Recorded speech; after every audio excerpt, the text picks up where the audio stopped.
Hello everyone, my name is Rosie Green. I'm from the London School of Hygiene and Tropical Medicine, and I'm going to talk to you briefly today about fruit and vegetables and their relationships with health and the environment. So to introduce some of the issues relating to the UK in particular, which is where this research was done, we know that less than 30% of people in the UK are meeting their 5-a-day target for fruit and vegetable consumption. And we know that that has quite a large associated health burden. So diets low in fruit and veg are accounting for around 7% of the disability adjusted life years lost in the UK.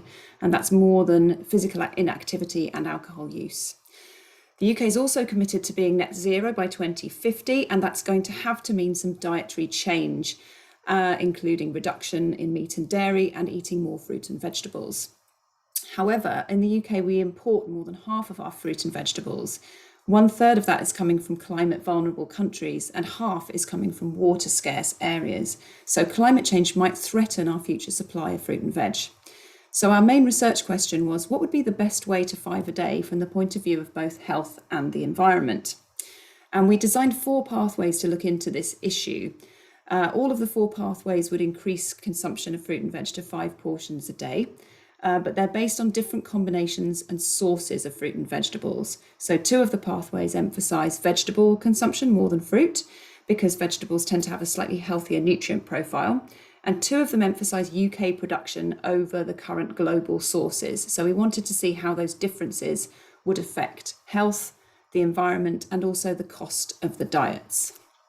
And just to show you our results briefly, all of the 4 pathways increased life expectancy in the UK, some by more than others, and they all reduced greenhouse gas emissions. But the best pathway across the board tended to be the VegSane pathway, which was a pathway that encouraged more consumption of vegetables rather than fruit and vegetables, but included imported as well as UK produced varieties.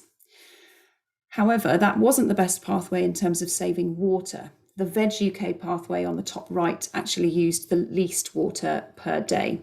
So there are some trade-offs there. And unfortunately, also, all of the pathways were more expensive than the current diet, which would indicate that we might need to consider some fruit and vegetable subsidies in order to make those diets accessible to the poorest people.